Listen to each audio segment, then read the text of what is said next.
Less than a week, knees going weak. NBA basketball is all we seek. Steph back with the threes, KD going ham at the innocent and meek. But we know it's all going to be teak because the Ball is Bay is back with season 4. Um, yeah, with your favorite NBA podcast in an Indian accent. We need 4 seasons. I mean, 3 seasons complete, fourth season going on. And coincidentally, we were number 3 recently on India's top Ah, basketball podcast. you took Eh? my What? opening line. Well, Oh, that's fine. Because I think when you said India's your favorite podcast, I was going to say also the absolutely. rest of India's favorite podcast because we were number Absolutely. 3 and number 2 also for a brief short period of time. So That's number 3, number 2. It's both on the podium, so we will still, we still should feel extremely happy. we're going after Zach Lowe. Zach Lowe. Zach Lowe is the guy. Huh? Zach Lowe. How is Zach Lowe famous in India? I don't get it. He's But got a lot of love, man, in India. mm, We need to change that. But anyway, so we've served the pandemic for the shortest off season, and it's looking amazing as the new NBA season coincides with the new year. So finally, it'll be like a 2021 season, and less of the 2020 and 2021. It's a whole new season, whole new game. They've got a new hashtag also. I forgot what the hashtag was. I had noted it down somewhere. But anyways, first of all, season's greetings to all our fans everywhere in India, outside India, probably most of them in Luxembourg and India. And mostly, yeah. mostly, and all our haters as well. While Russ went to the Wizards and Harden went to the Strippers, most other teams are quite solid in what they look like. Speaking of solid, I've got with me as always someone who believes in sleeping for 6 hours and not more, 5 idlis and not more, and one woman and not more. I've got with me my main man in Luxembourg, Vineet Devaya. Vineet, are those numbers true? Those numbers are true except for one. I'll let the viewers decide which that one is. It's good. A good intrigue to begin season 4.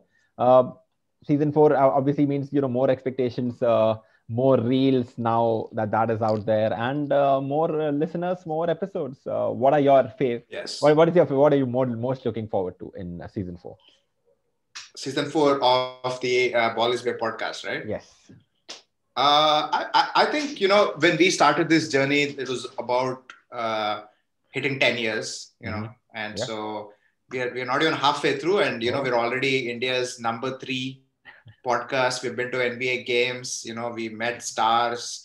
We have fans who messages and say we are doing a great job. Absolutely. So, I think the journey has just begun, and I'm very excited to see where this podcast and whatever we do on Instagram and whatever. I mean, we are learning a lot. Absolutely. I think Trying it's a lot keeping us more. young. Yeah. Yeah, it's keeping us young in a sense where we're not jaded and obviously we don't have kids yet, so we can be stupid on the internet for some more time. And I think we'll continue to do that, and I'm excited to work with the man Ashwin.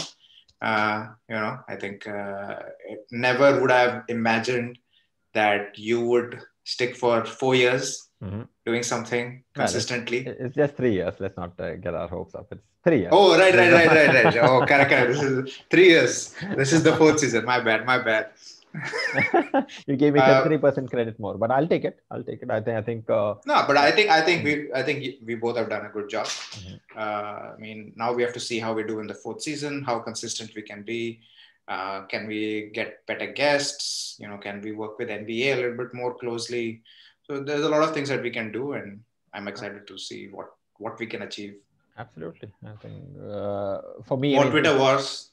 Twitter was. I think this season that's what I want to do. I want to get on Twitter more with the Ball is Bay pod handle, and there's a lot more that can be done there. Like we can get a little more edgy, and I mean that is one focus for me. Second focus is obviously developing more content on different streams and trying to see how that takes us, because we've been let's just concentrate on the pod, and now we've realized that you can concentrate on the pod, but you can sort of dip your feet a little bit in other waters and see what happens, because at the end of the day, this is a media business, and the more people who are aware of us, this is a media business. This is the business of media, as they say. A lot of people say that. I don't know why, but this is a game of numbers, and the more people that you can reach and who sort of vibe with you, they'll listen to you. And like you said, we've had people coming and telling us unexpectedly, like, we like what you're doing. We like to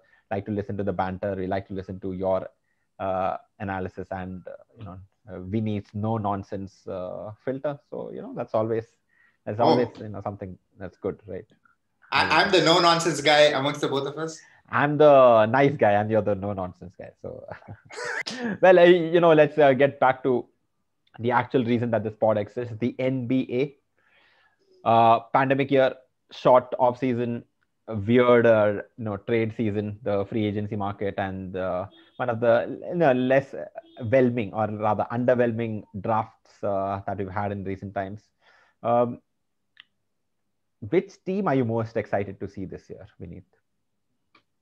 Which team I'm most excited to see this year? I think I'm most excited to see the Nuggets. Oh.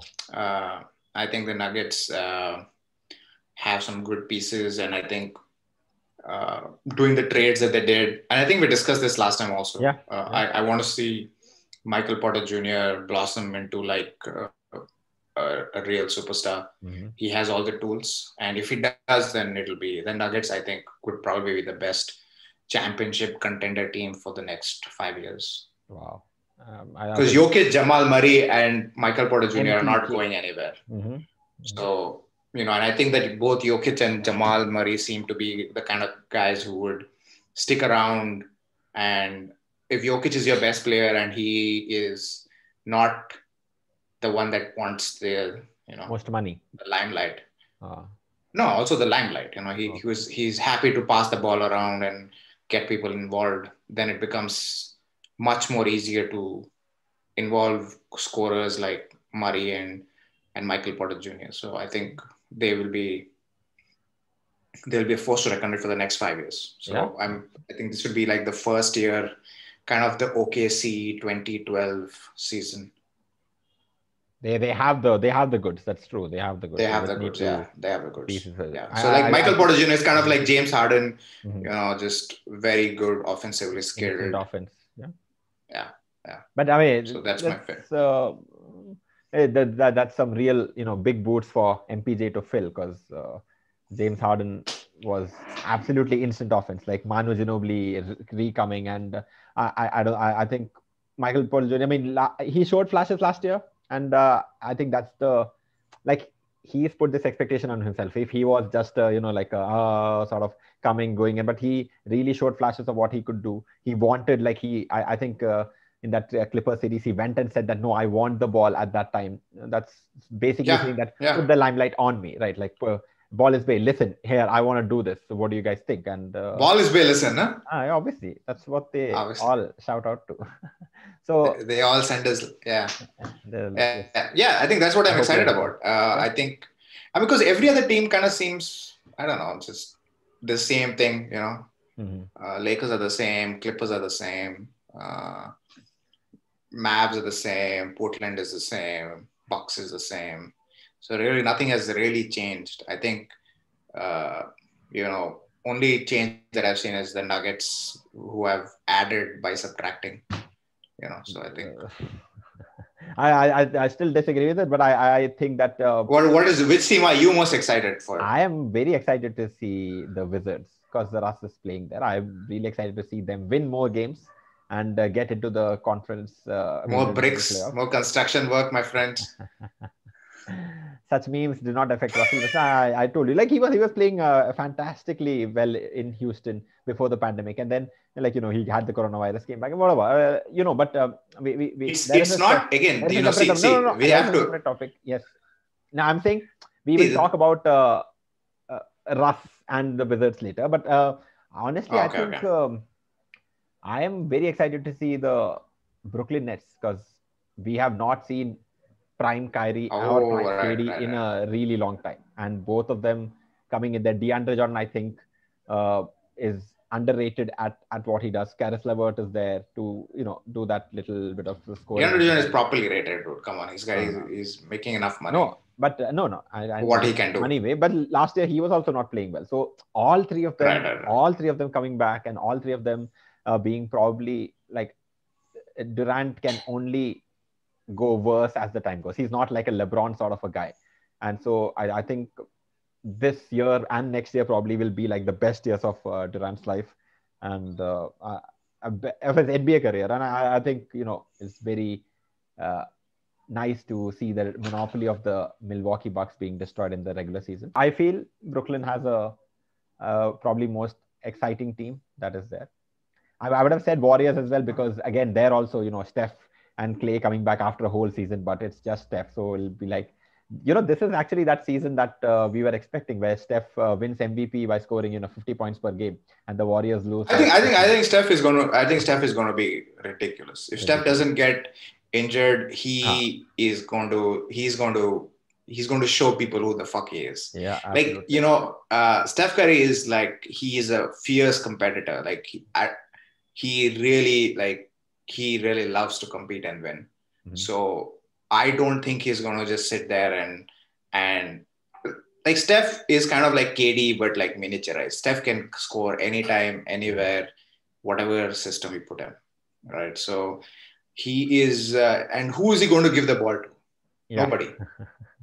So he's going to be like, okay, before he had to get Clay. Yeah, he had to get Clay and he had to get Draymond. And, they were all in the path of creating that motion offense and they had a structure and, Steve Kerr was kind of like, okay, let's stagger your minutes. Let's not.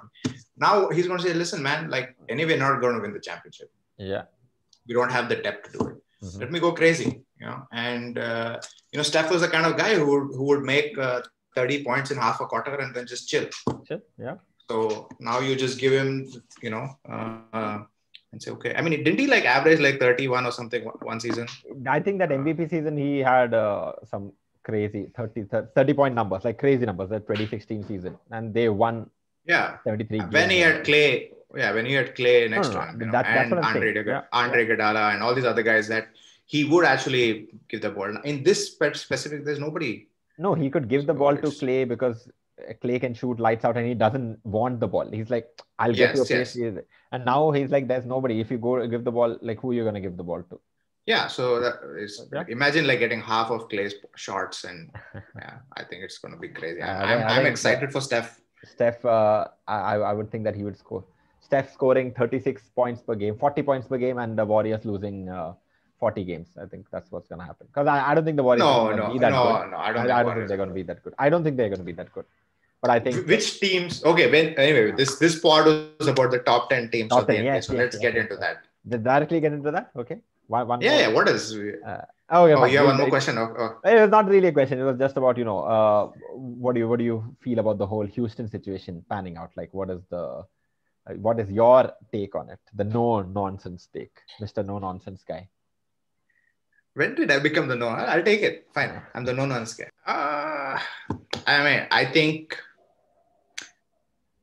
I think the culprit is James Harden. Mm-hmm.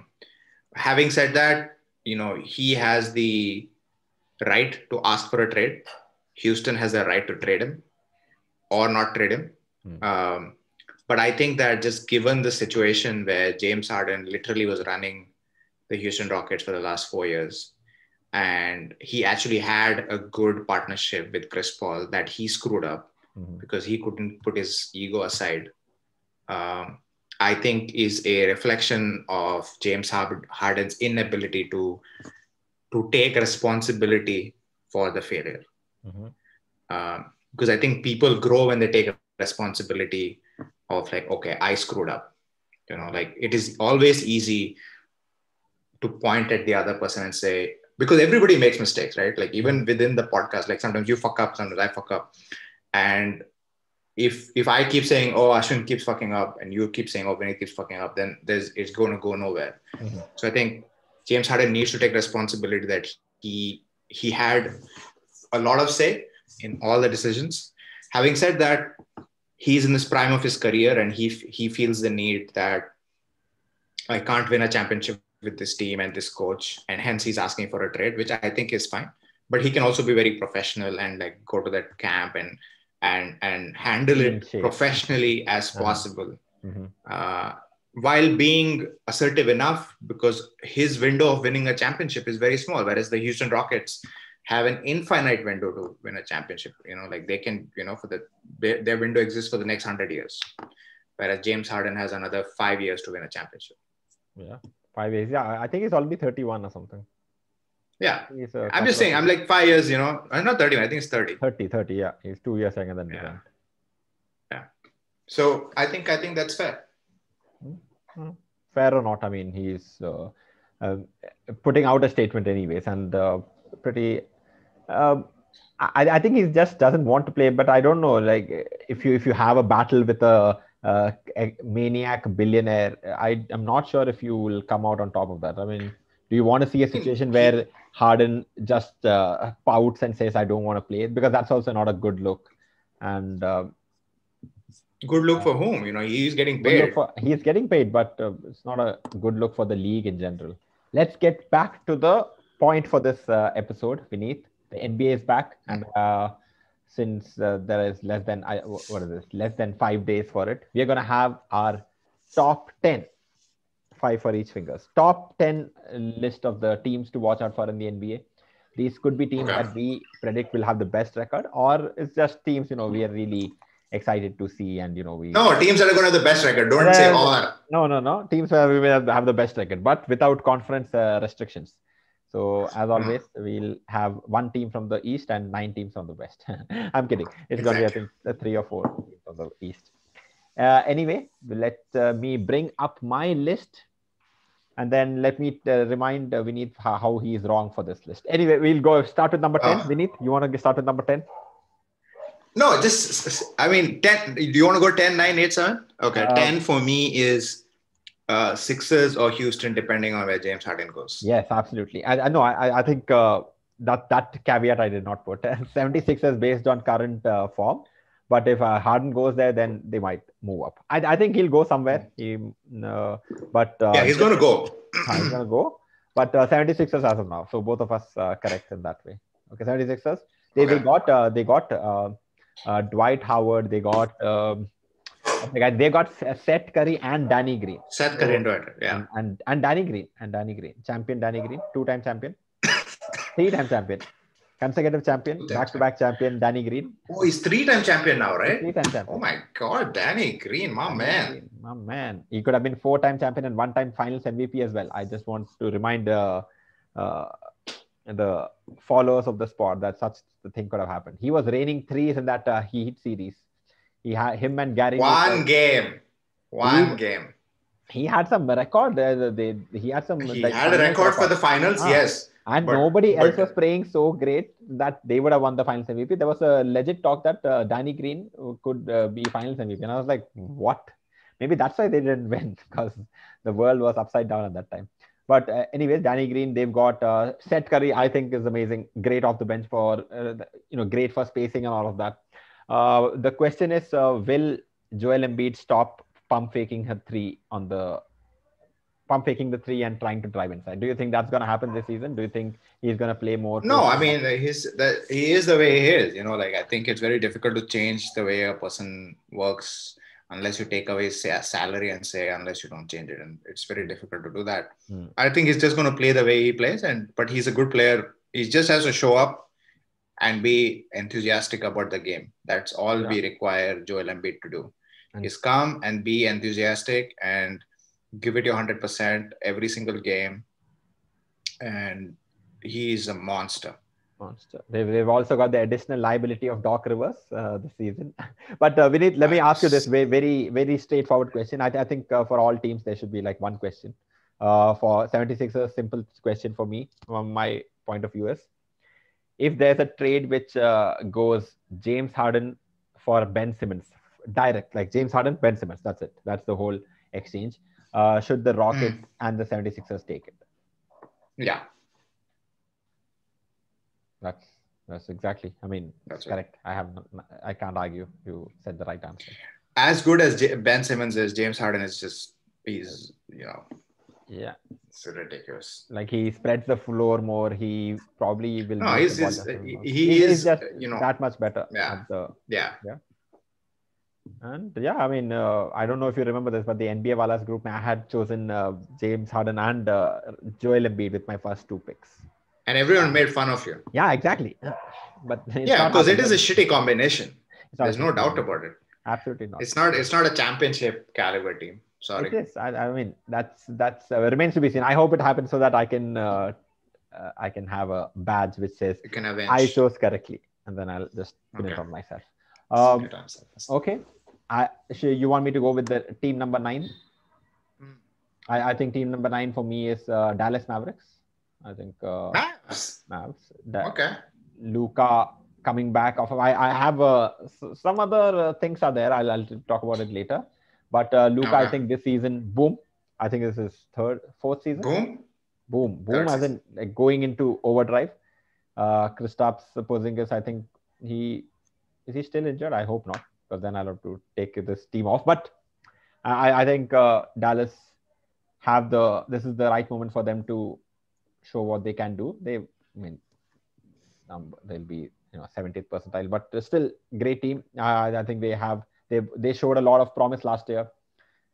But one injury away from like trying to make it an even closer series, they gave it to the Clippers, and I think Dallas is going to be a better team this season than even last season.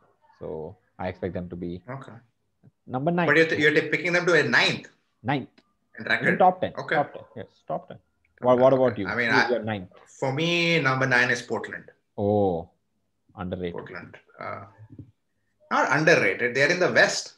I know, but so you have to be very careful with the West, because you already have the top. I mean, top 3 is gone in the West. There's no way you're getting into the top 3. Mm-hmm. So then you are left with the 4, 5, 6 spots. And I think the Mavs had a better record than the Portland Trail Blazers. No, Mavs were number 7 last year. Portland was number 5. No, yes, but they had those injuries going on, right? That's why Portland had to go through that. But Mavs didn't have Kristaps Porzingis for like most of the year. But okay, fine, fair enough. Go for it. So that's why I'm a little surprised that you put Mavs 9 when last year with Luka and Kristaps coming healthy, hopefully, and Luka having more reps, and they have a better cast now. I feel like their record will improve. Whereas Portland, I think, didn't do any changes as such. It's the same team for the most part, and I feel there is a lot of wear and tear on the 2 guards. They still haven't found a solution for that problem, which is those 2 people are really bad at defense. And so every time they get into the fucking playoffs, they're going to go nowhere, because you have 2 6'3" guys who are bad at defense, who don't even try at defense. So I think, they just, they may play really good in the regular season, but I think they're just going to do what they do every year. And every year they are around, 4, 5, 6, somewhere there. Number 8 is what we are looking at next. Vineet, who is your number 8 team? Number 8 is the Heat. Oh, the disrespect to the finalists. Tell me why, Vineet. Why do you think it's not disrespect. It's a top 4 in the East. Oh, is it? How is that disrespectful? So this is their number 4 team in the East. Yeah, it's top 8, right? That's not disrespectful. How is that disrespectful? It's a regular season game. That's true. They are a very beatable team in the regular season. That's true. That's very true. But I mean, I've found other teams as well. What do you think the Heat, like anything that they did in the offseason that made you turn heads, or anything that they didn't do that made you turn? They didn't do anything. What did they do? They didn't do anything. So they just they didn't even fucking sign this guy for a max deal. Who? Jimmy Butler. What's his name?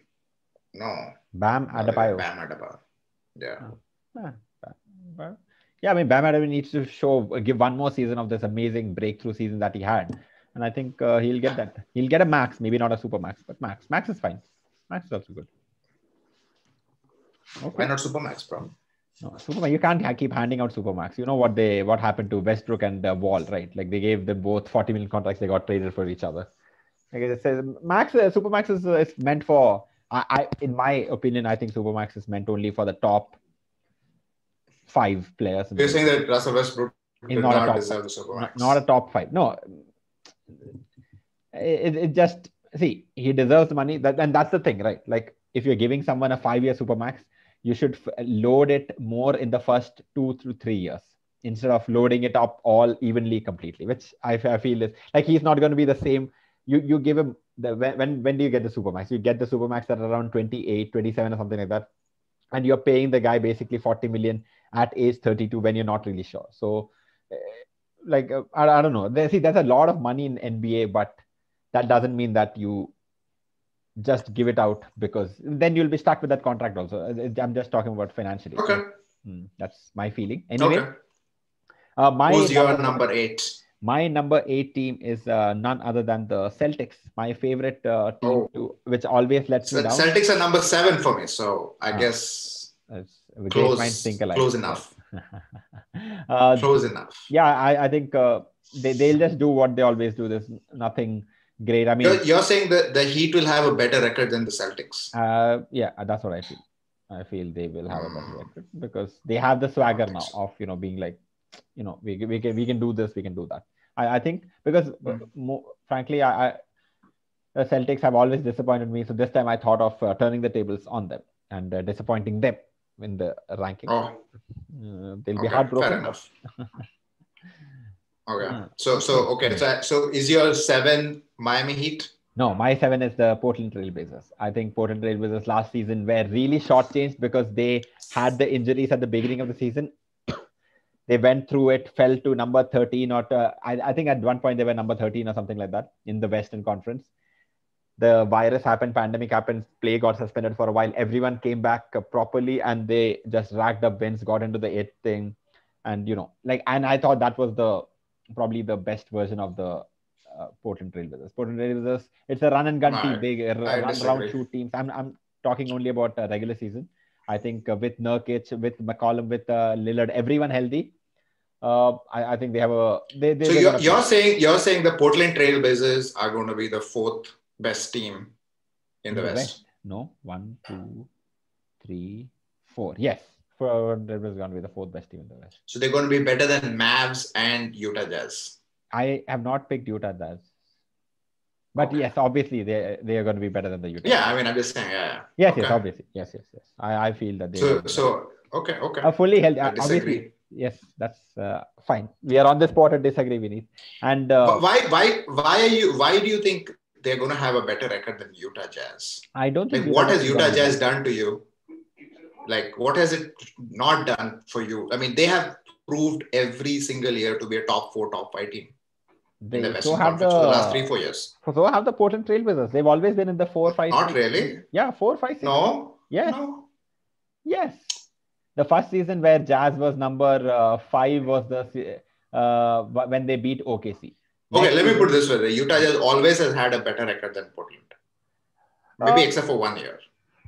Maybe, but I think I mean I've not thought about that. But there has to be a reason why you think. The reason I'm saying Utah Jazz is. See, it was for me. It was between Utah Jazz and Dallas Mavericks, like for that last space in the top 10. And I think the Dallas Mavericks are much better than a team than the Utah Jazz. That's what I feel. I think. That I also agree with. But I'm saying that why do you think Utah Jazz is not better than Portland Trail Blazers? Because Portland is better than Dallas, I feel. Portland has like absolute superstar scorers. They have one superstar. That's it. They have McCollum. They have McCollum uninjured. Dude, Lillard. See, Dame Lillard, like they don't have anybody other than that, man. The team is kind of really But that you'll face a lot. Okay. You'll face a lot of bad teams in the regular season, so you can just. Okay. I disagree. I think that Utah Jazz gets too much of a shaft because they play boring basketball. But they are is Utah Jazz in your top 10? Yeah. What? Okay, this is exciting. I think I know which team is not there. But anyway, I'll let you get to it. It's time for number 6. Who is your number 6, Vineet? Who is it? My number 6 is the Mavs. Your number 6 is the Mavs. Sorry, number 6 is Utah. My bad. Number 6 is Utah. Okay, well, this is interesting. My number 6 is Miami Heat. I think Miami Heat is going to be the second best, third best team in the East this season. I think coming off of that swaggerless, swaggerful season. I think a lot of players, uh, will be like, my chest bumping sort of a feel. I think they'll play pretty well. I think they did surprise. And last year, see, Bam Adebayo coming off of that great season, uninjured again. I think he'll be like, I have something to prove. I want to get that supermax. I want someone else to trade for me. I want to go join LeBron's team when he plays with his son. So I need to prove my skills right now. I think that's what's gonna happen. Okay. I think that's. But you feel the Dallas Mavericks? What move in the offseason have they done which has given you so much confidence in the Mavs? I think just Luka is transcendental. He's a generational superstar, and from what I've seen since I started playing basketball, is whenever there's such a talent comes, the team automatically becomes like a title contender. So you're saying the only exception was Kobe Bryant. Okay. But so you're saying Luka in this season is going to be that much better than last season, Yeah. See, I think Luka is in the Tim Duncan, Shaq, LeBron. When LeBron came in, he could barely make, but then he reached the finals in 2007. So I think, and he took a shitty team. I don't think that he can, Luka can take them to the finals, but I think he can take them to a lot of, obviously all of this is barring any injuries, right? So, I feel like he's got a great coach, and he's exceptional, man. He's very good. Well, that's one reason to support the Dallas Mavericks, I think. I don't see any reason why not. I don't see that when they have already proved in the second year of his thing, where he has taken the Dallas Mavericks to fourth or fifth position, and the fourth, fifth, and sixth were very close in the West. Mm-hmm. It wasn't like there was a huge gap. It was like a 1-2 game difference. Right. I mean, so I'm not denying, Luka is magic, but I think you're saying he's 9. They're going to be 9. They're going to be less than Portland. I disagree. Yeah, I completely agree with that thing. I think they're definitely going to not be as good as Portland, but we will see that. Now we are down to number 5. Vineet, who is number 5? Number 5? Yes. 1, 2, 3. I think you've chosen 4, either 11 teams or 12 teams. Nets? No, I put a slash. I was not sure. So don't worry. Nets. Brooklyn Nets, you think will be number 5 in the NBA? 1, 2, 3, 4, 5. Yeah. Wow. This is shocking news. But tell me why. Actually, no. Why not? Don't tell. No, don't tell me. I think 5 is ridiculous. Have you heard of this guy called Kevin Durant? Yes. Have you heard of this thing called there are 4 numbers higher than 5? Yes. Okay. I don't even want to talk about it. Okay. Number 5 for me is going to be probably met by boos from you, but it is the Denver Nuggets. I think I'm going to. The Denver Nuggets for me is 4. For me, Milwaukee is 4. I think Brooklyn will have. So you're saying Nets is number 1? No, not number 1. In the East? No, not number 1. Number 1 in the East. Yes, absolutely. I think they are number 1 in the East.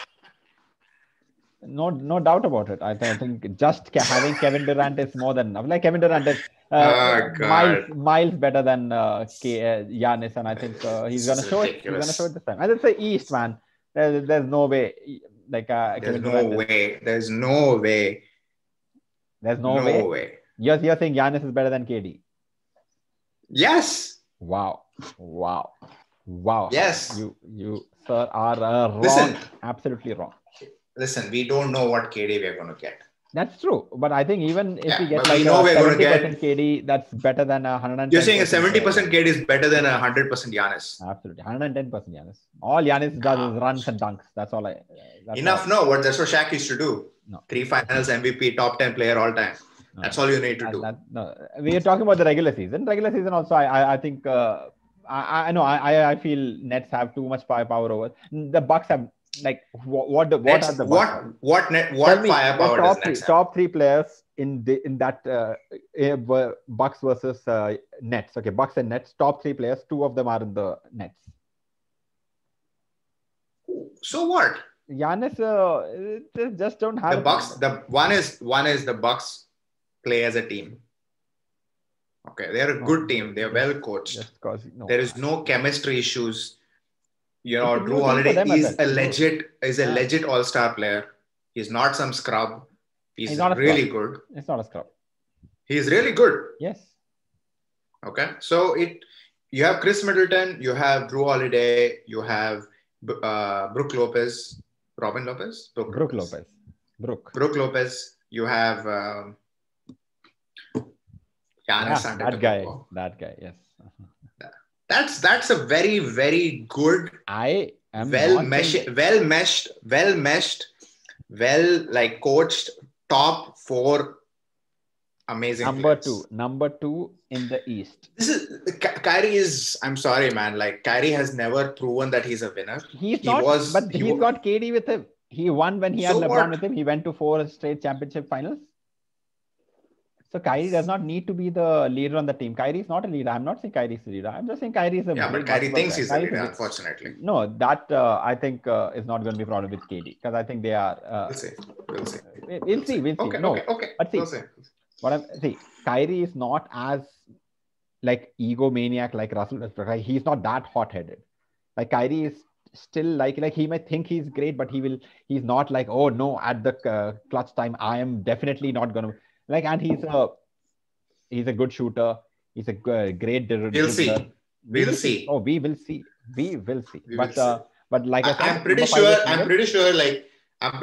sure. Like you know, they are not going to strain Kevin Durant that much. So Kevin Durant is going to be on minutes restriction, and then after that, when Bucks win, you'll come up with but Kevin Durant is a minutes restriction. If he had more minutes, he would have come number one. Kevin Durant is going to be on a minutes restriction. We will see about that. Minutes restriction, but if you win the game, then obviously you don't need to go and play 40 minutes. I'm saying regardless, we will see. We will talk about it. But we are talking about the regular season. So, there's no prayer for Bucks in the off season. But we are talking about the regular season. And yes, so we've reached number 4. I think number 4 for me is Milwaukee Bucks. And for you is... who's number 4 for you, Vineet?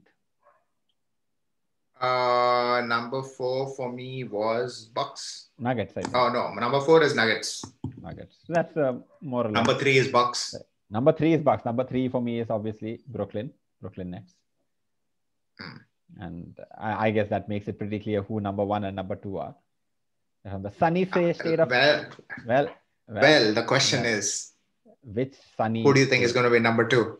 Yeah, that's pretty obvious. It's going to be the Clippers for me. This is where we disagree. Oh, God. Thought about it again. Just now. No, I sent you the list and I was like, you know what? I'm not very confident about Lakers being number 1. Wow. That's some gallbladder. Please go for it. Tell me why the Lakers are worse off than the Clippers. I think they're worse off. I think Lakers are going to be the better team. But I feel like there is... One is I think that there is going to be some amount of lethargy in the Lakers. There's going to be some amount of showboating. There's going to be some amount of like hubris that they have won. They don't really need to do anything. And wait. While the opposite is true for the Clippers. Whoa. Are you going to use the word?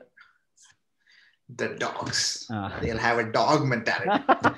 and I think that, I think that will make them work harder during the regular season. Yeah. They will want to prove a point at every point. I think that with the Lakers, everybody thinks Lakers are the best team. They're the champions. They're going to be a little bit more relaxed. I don't think LeBron is going to bring it every single game. He's not. Because he's done his thing. I don't think, because of the way the pandemic works, I don't think, home court advantage, it makes any sense. So I feel that they're going to relax. It could be all over. Yeah, I also feel like they might not even have a better record than the Nuggets, because I feel like both those teams are going to have something to prove. Usually regular season, like, not doesn't necessarily the best team always has the best record. That's true. And generally these top three, and in the Western Conference, they're always very close. So I can see that in the end, or maybe some days they could say, you know what, we don't want to really exert ourselves, whereas the Clippers will want that number one position. They'll be a little bit more into it. Paul George may. I don't think so. I think the Lakers have found like very good players off the bench to do the work when LeBron or AD goes to rest. They've got Schroeder to take charge of LeBron's duties. They've got Montrezl Harrell, Mark Gasol to take over AD's duties. I think the stars will stagger the minutes. I don't think Mark Gasol is going to be that effective, but I feel he's smart enough and he knows how to use his butt and he knows how to use his height to great advantage. I think that's what's going to be the difference. I don't think the Lakers lose that much of an edge when the bench players come on. So that's why I think Lakers number one for me. And Clippers, just because they have the dog mentality doesn't mean shit. They've still got Patrick Beverley yapping away. They paid a huge amount, about $225 million to Paul George. And what if Paul George? I mean, I have this thing where they swap Paul George and James Harden. Would you do it? No, I don't think so. Really? If you had the opportunity, if you were the Clippers and said Clippers, I would definitely. I would do it in I'll close my eyes and do it. Get Harden and Kawhi Leonard on the same team and have them surrounded by people. I think that's a great combination. But I don't think Houston gains much from it, except because Clippers don't even have any picks. Would you take Ben Simmons or Paul George? For which team? As Houston. For Houston. Houston. If Houston has two deals, Paul George and Ben Simmons. Oh, that's a good question. Paul George or Ben Simmons? I think Ben Simmons. I think Ben Simmons has that, that ability to get a lot of attention on himself and then distribute it. Paul George, I don't know. Paul George is not that much of a number one guy. I think Ben just Simmons because Paul George had this is the thing I don't like about. It's not about last season. Just it's that Paul George is not even last season. You're judging him based on like one series. No, Paul George is. Paul George he disappeared in the Utah series with OKC. And then in two series disappeared. Listen, what? Yes, he didn't play well in a couple of games. Important couple of games. But that is true for James Harden also. Okay. But James Harden has played well more than not. My point being is that Paul George is still a legit player. He plays really well. I don't know how much he was averaging, but definitely averaging about 25 last year. And they weren't playing, and they were not playing that many minutes. Yeah, they were not playing that many minutes at all. I think it was more of an attitude problem. That's what I read in some article, that other players were like, how can two players get such star treatment and they do all of this and we have to become. So I think they said that they all have the dog mentality. And then two players were like, we are top dogs. We don't have that mentality. So that's what I think was the issue, is what I read in some article. I forgot. Athletic. Not Athletic. But whatever, right? So see, you can be a superstar, but you have to have. And also, people have forgotten how good Kawhi Leonard is. I feel like there is a lot of Kawhi does this thing always. I'll tell you. Like for me also, see, that season when Kawhi came back from the injury, he was like boom. He had no one else to look to. No one else was a superstar. He did his thing amazingly well. They gave him the ball all the time during the thing. But Kawhi always had this issue where if he plays great one postseason, next season, crap. Like the 2014 season. What bullshit is this? 2014 season. This is not attributed to any statistical. 2014, he won the Finals MVP. Next season, he got beaten by which team? By the Clippers. By the Clippers, who are perennial losers always. But dude, 2015 was not And Kawhi Leonard. 2016, Kawhi Leonard was amazing. He was almost MVP. I think he was second place in the MVP. The Spurs won 67 games or 68 games or something, 150 games or something like that. Got beaten by OKC. And then next season, he didn't play. I mean, he got in. Next that was season, when Zaza Pachulia came back for the Raptors, played and won a fucking championship. Won the fucking championship like the boss that he is. That nobody could stop him. I mean, a little bit injuries, whatever, doesn't matter. Whatever he was in front of him, he stopped them. And then after that, Puchku in 2 seasons. I mean, What Puchku? He did whatever he could do, man. 3-1 up. Yes. Lost. That's it. That's all. But everyone else has to show up, right? Everyone else has to show up, but he didn't show up. He had 0 points in 2 fourth quarters in Game 6 and Game 7. 0 points.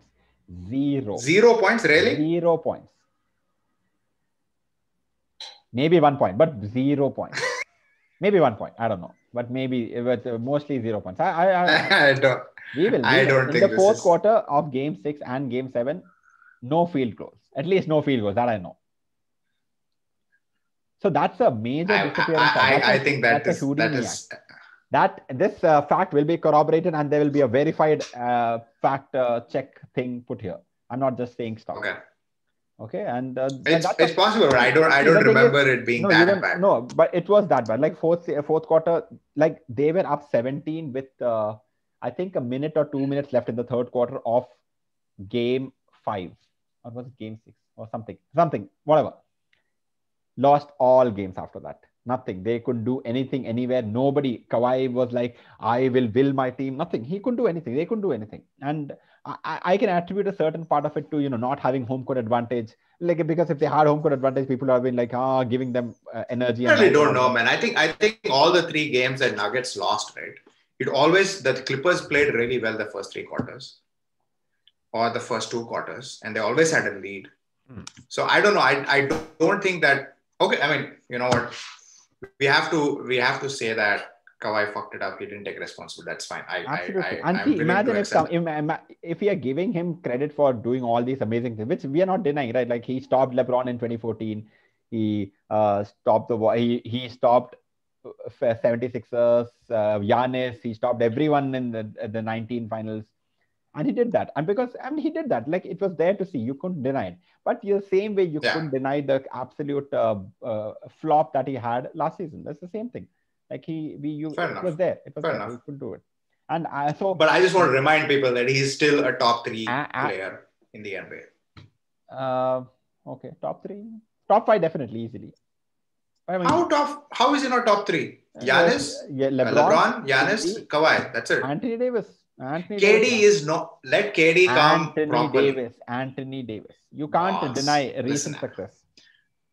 No, listen. Anthony Davis is a very, very good player. He's a top 5 player, even top 7 player. I would put top 7, right?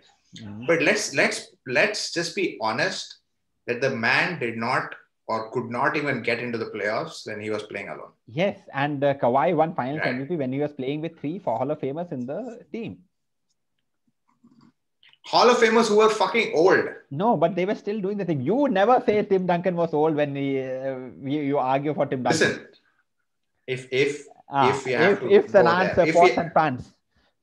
Wait, if we have to go there, right? I have always said this. The 2013, 2014, 2012, 2013, 2014 Spurs domination had nothing to do with Tim Duncan.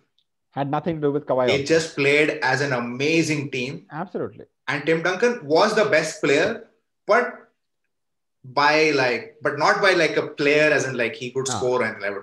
Yeah.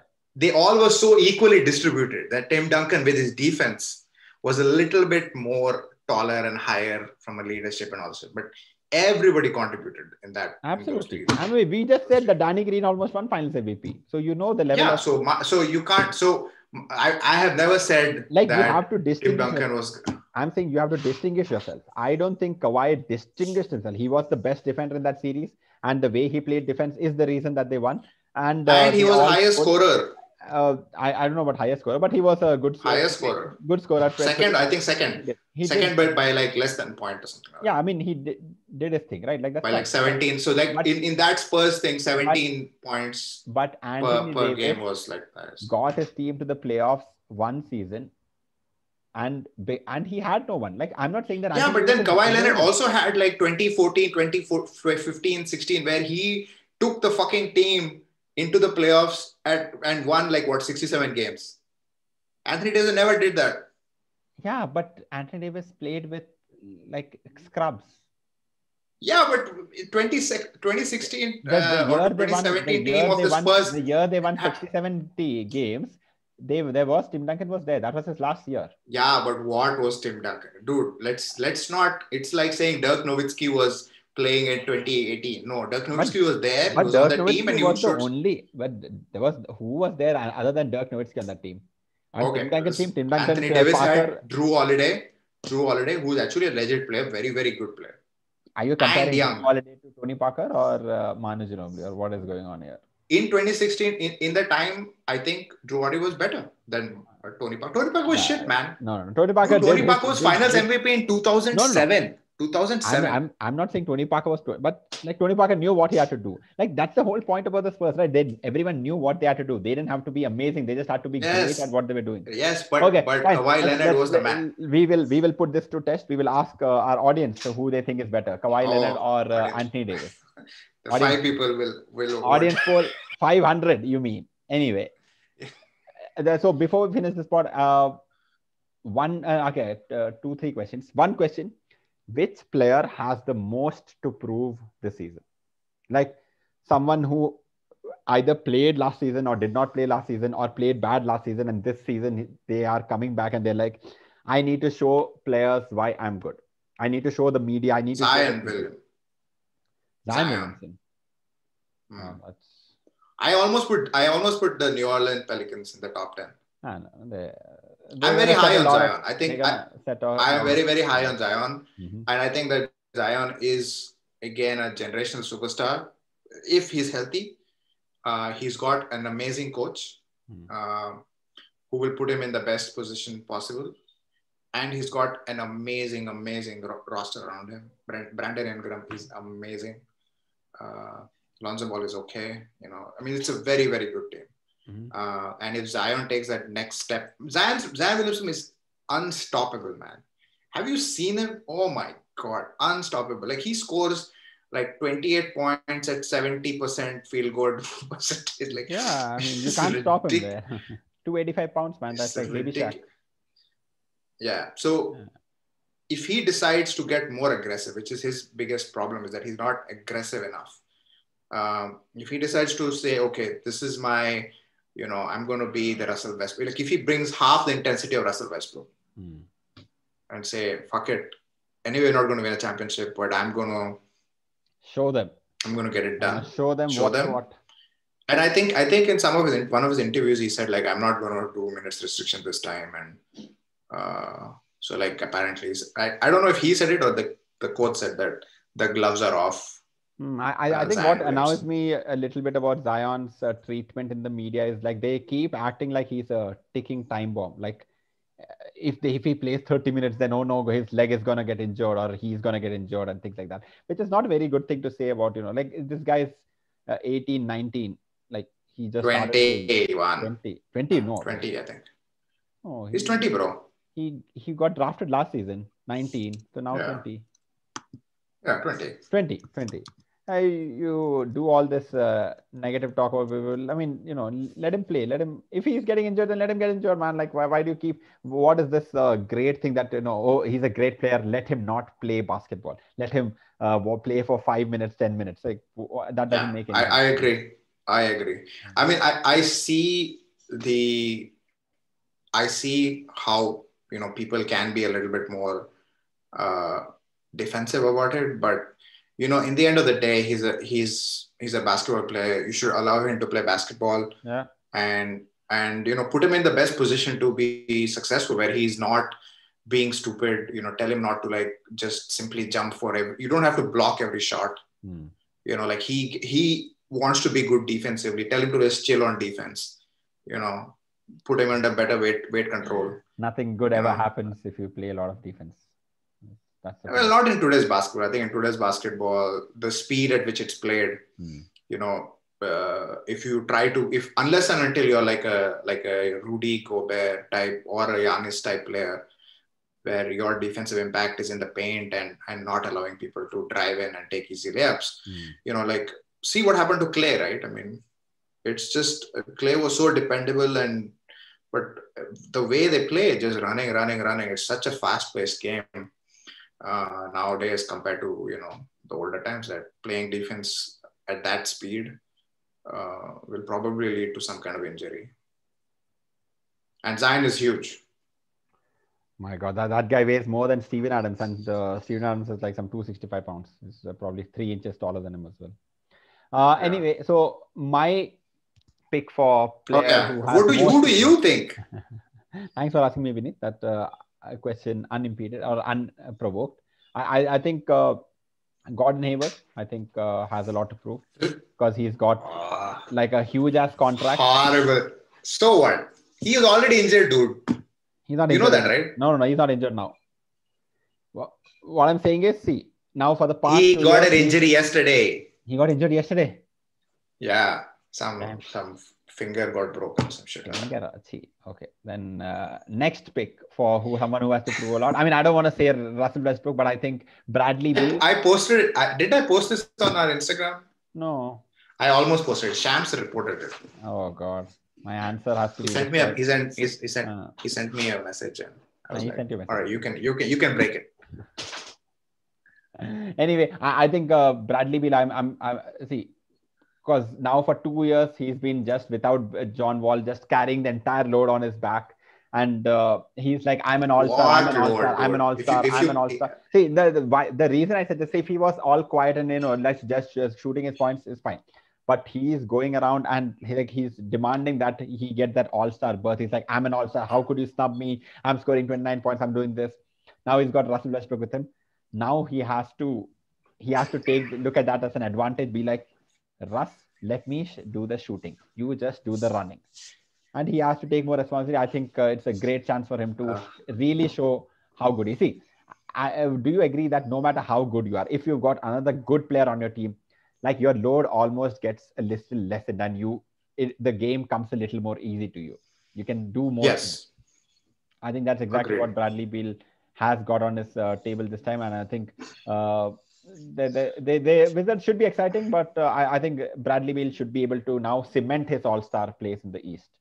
I think that's the expectation that I have. Otherwise, he should quit talking. He should not talk too much about with Westbrook. If he can't take that next step, then there's no point talking about I need an all-star. I'm an all-star. I'm an all NBA starter or something. But don't you think Bradley Beal is kind of like Kyrie Irving? Like they both are good scorers, but they can barely get their teams into the playoffs. I think he's a bit like McCollum, CJ McCollum, but with a bigger mouth. So I think.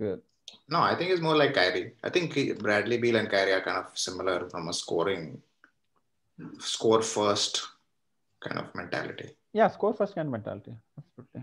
The only thing is, the thing about Kyrie that is good is he has great handles, and whenever he gets a layup, it looks amazing. It looks like, wow, how did he do that? Like, he must be really good. Even when I see him do the shots, I'm like, wow, that's pretty impressive. But I just think as a basketball player, I'm not very sold on Kyrie. I'm sorry. Well, there's no need to apologize because Kyrie Irving hates all media people anyways. So yes, he hates me anyway. So hate him back. I hate you, my friend. And that's the first time you'll hear the word hate in season 4 and probably the last time. And Vineet? Yes. Episode 1 is done with. And is there anything you want to add or are you excited? I think one promise / assurance that we can probably do is we should do one game where we commentate live about the game. Like we cover the entire game, 2.5 hours of it on YouTube live. If that's possible. That's possible. Of course, it's possible. 2.5 hours? 2.5 hours of one game. Maybe we can do one game this season. How about that? Say yes, man. You have asked me this question on air. Fine. Let's say yes. Okay. Vineet. Yes. One game we'll Okay. we'll promise. Let's pick the team. Spurs. Spurs. No. You want to do Spurs commentary here? No. Spurs is a shitty team right now. We'll do our game, Milwaukee versus Brooklyn Nets. Is that our game? Oh, okay. Fine. Milwaukee versus Brooklyn. We talk about one of them being better than the other. We will do the Milwaukee versus Brooklyn game. One of the games. When is it?